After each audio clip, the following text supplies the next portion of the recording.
Hey, what is up guys? It is a brand new day today out here in New York City. Guys, what is happening? It is your boy Slim out here with another video. And guys, today's video we have a story of fraudulence, snakery, fakery, best of both worlds, deceitfulness, and phonies. You're a phony!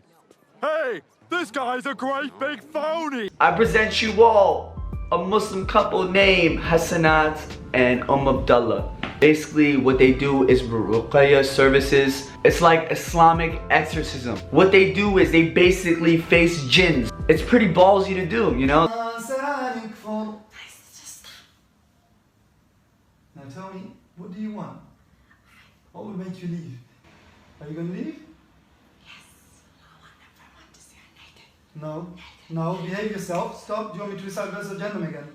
And this is what they were popular for. They also used to record about their private life. They make Muslim family type content, which is cool, man. I respect it, you know, like there's not much Muslim families out there making content, so like, you know, it's cool. I used to respect them. Used to. Abdullah and Hasanat are the cutest couple on the gram.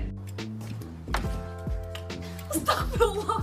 Habibti, will you love me? Please don't leave me. If I take another wife, Habibti, please don't leave me. I love you. Looks like an ordinary couple to me, right? This whole episode of what's going on makes you never want to believe anything your eyes see. In this whole video, I'm gonna break it down into detail and explain everything that's going on. This is one of the most fucked up things I've ever seen in my life. I've seen a lot of grimy things happen in my lifetime, and I'm telling you, this is definitely a top 5 most up thing I've ever seen. Here it goes. It all starts off with the Muslim couple Hasanat and Abdullah. You know, they're married, they got kids together, you know, it's cute, you know, whatever. They make these, you know, Muslim type videos, they post pictures of them praying and stuff, you know, very inspirational, you know, inspiring.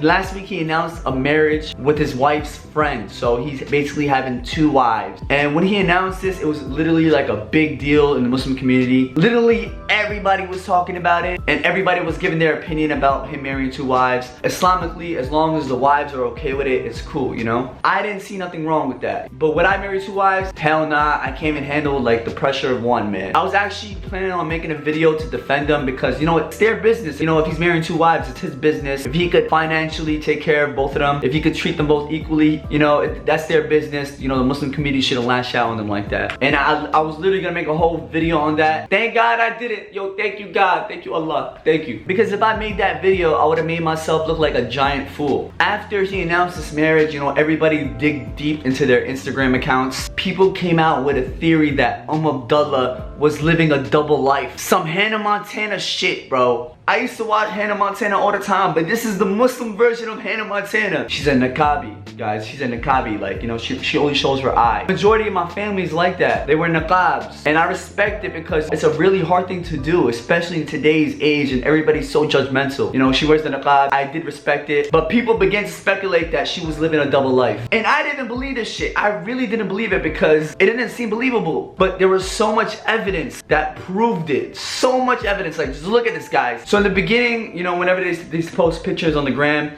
you know, Abdullah, she's always tagged this account called Zara Official. Abdullah posted a picture in Doha, Qatar on the 17th of March. This is all research people did on the internet, by the way. And on the 20th of March, Zara posted a picture in Doha, Qatar. Here's Zara's picture on a balcony. Here's Abdullah with her husband on the balcony. In this selfie, there's weights in the background. In the Zara picture, there's weights in the background. There were so much different pictures, like showing Ollie's background. Same phone, same password on the same story, like same ring on the finger, same son. Like, it's all the evidence was there. Like, they're the same kid. Like, what are the odds? Like, what are the odds? I couldn't believe it. Same eyes. Like, people found the picture of Zara Official's face, the niqab, like, it's the same exact photos. People began to dig so deep that they found out her real name was Roxana Ali, and she used to be a model fam, a model. How crazy is this? This is some Hannah Montana shit right here. I used to watch that show all the time.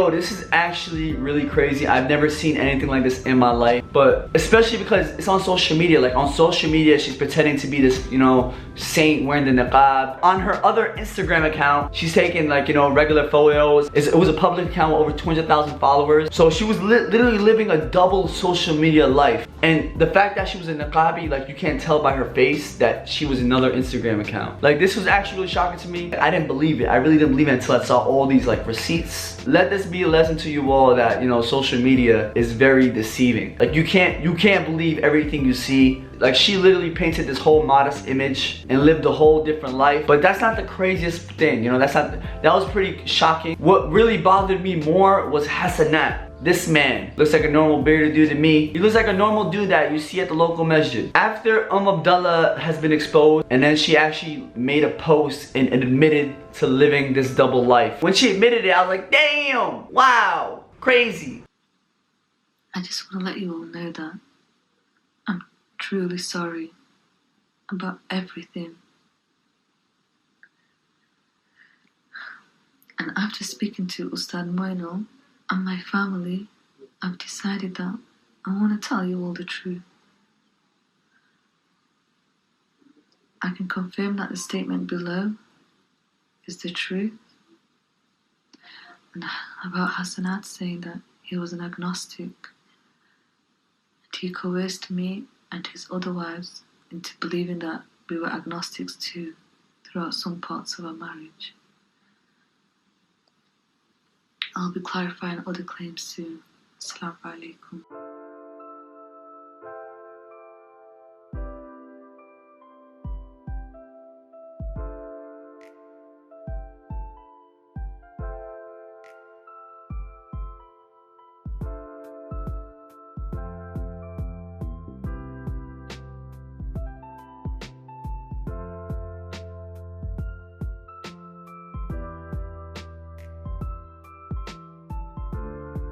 I don't know what made her do this like double lifestyle. Like why can't you just be straight up and be real about who you are to social media instead of pretending to be this perfect role model? What I respect is honest people. At least she didn't lie about, you know, living the love double life, but she's been caught. After Abdullah admits it, she also mentions that Hasanat is the man behind it all and that he is agnostic. Agnostic, bro. The man who's been faking prayer, faking wudu is agnostic.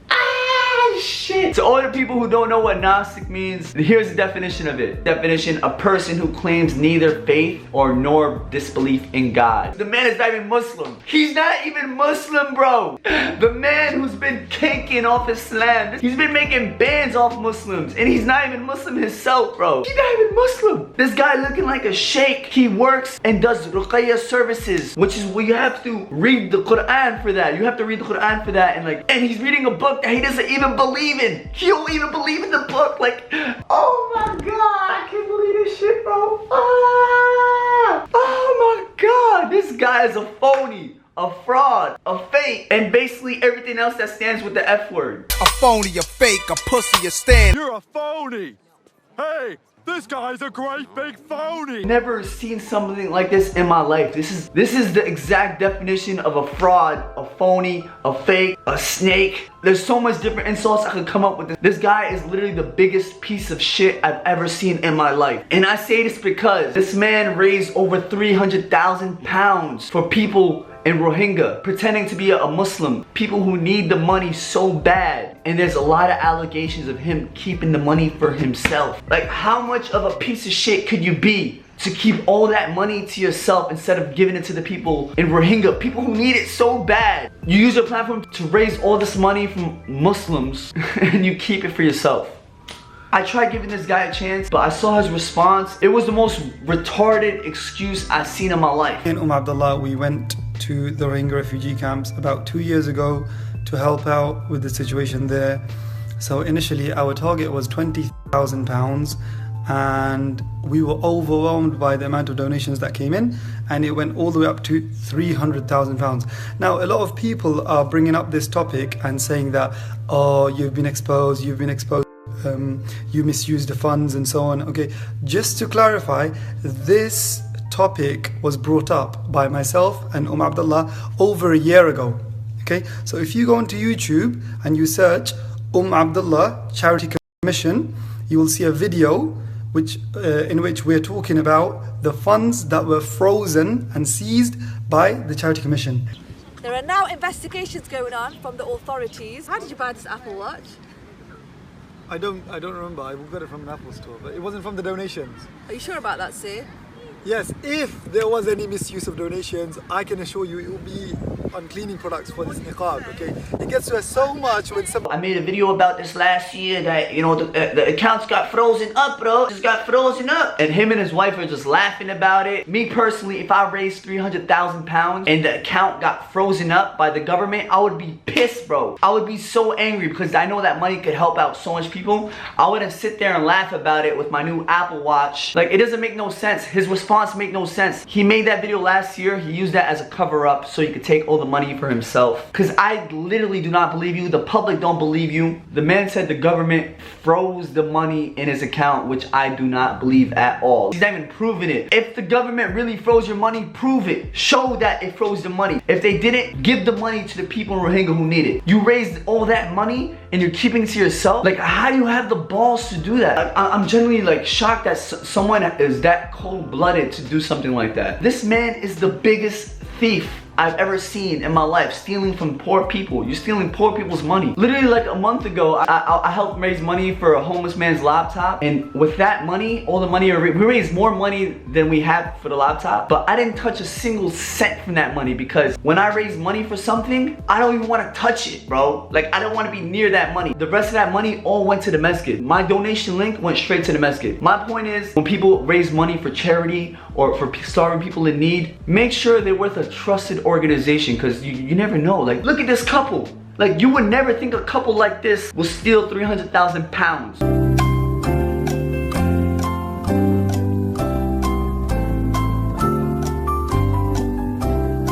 A phony, a fake, a pussy, a stand. Imagine the amount of people they could have helped with that amount of money. But greed, gluttony, all that is a disease. One reason why I think Hasanat did all this is because Muslims are very giving people. I guess he saw how pretending to be a Muslim was a business opportunity, not something of faith. You know, people really feel it, you know, we believe it. But he used faith and belief as a business opportunity so he could cake up and make so much money. He took advantage of the Muslim community. This little rat, a year and a half to 2 years ago, I made a video reacting to this jinn possession that went viral. And the man that was doing the jinn possession thing was Hasanat. And I had no idea it was him, you know, I thought it was just a random video I saw on Twitter. And he actually shot me a DM. And this is what he says. He's like, yo, salam bro, I came across your reaction of my Ruqayya session. It actually made me laugh. Hope you're well, keep up the positivity. And at this time, you know, I actually had respect for the guy, you know, actually I love him because I thought he was a real person who does real Ruqayya sessions, you know, I thought it was legit. Obviously, that's all a scam. He charges people like £100 per session. Basically, what he was doing is a scam, using religion as a scam. So I responded, I was like, yo, salam, I'm happy they made you laugh. I mean, you're a superhero for doing that. I got love and respect for what you do. Thank you for the positive message. I'm like, if I ever witness a jinn, you're gonna be the first person I contact. Now you're gonna be the last person I contact. You a phony. Then he tells me, he's like, yo, thank you for your kind words. If ever in UK, let me know. We can meet together and possibly do something. So like, it was neutral. Like, he was actually nice. You know, he was nice talking to the DMs. That's the only conversation I've ever had with him. Just the fact that he's a nice dude doesn't change that he's a fraud and phony. Your actions speak louder than your words. Now, after knowing everything you do, I don't with you. I would never associate myself with someone like this, ever. Never even call him a friend. People like this deserve full-on backlash. Alhamdulillahi Rabbil Alameen Ar-Rahman Ar-Rahim Malik Yawmiddin Iyyaka na'budu wa iyyaka nasta'een. How crazy is that? Like, this man is not even Muslim, bro. He's doing all this for clout, for money. It shocks me. Look at him over here. He's making wudu. Who's he making wudu for? Look at him. He's praying over here. Who is he praying to? I don't know. It's just for the picture. Doing all these prayer stuff just for the photo, for the gram. It's all for the gram. Ah! One thing I give him props for is his acting skills. He is the greatest actor I've ever seen in my life, because I was completely fooled. The public was completely fooled. Hasanat deserves an Oscar. You deserve an Oscar, my brother. There's even proof of people exposing his jinn videos. Like, those shits are probably fake too. Alright guys, so I basically said a lot I had on my mind. Like, wallah, I swear on my life, hearing this whole story, it genuinely like made my heart eerie. It's one of the most grimiest things I've ever heard. And these allegations are very like backed up with heavy evidence. The man still hasn't come back to fight these allegations because they're all factual. Even his own wife is exposing him at this point. But here it is. Hasanat, here's me to you. If you want to fix this, give all the money back that you raised for Rohingya. Give all that money and donate it. Be a man of your word. You say that you're raising 20,000 pounds, you raised 300,000, still. That money doesn't go to you, bro. That's not the money. That's money from people the Muslim community gave to you and trusted you to give the starving people in need. So do your part and show that you're giving the money to the people who need it. And to all the viewers, I hope you guys learned a crazy extreme lesson from this whole thing. Don't judge a book by its cover. Don't idolize people you see on social media, man, honestly, because you never know what goes on behind closed doors. You never know. God sees all, even the frauds. But I said enough. You guys could draw your own conclusions in the comments down below. Anyways, guys, I'm gonna wrap up this video here. I hope you guys learned something from this, and I'm gonna see you guys all tomorrow with another daily Slimy vlog. And slimification is out.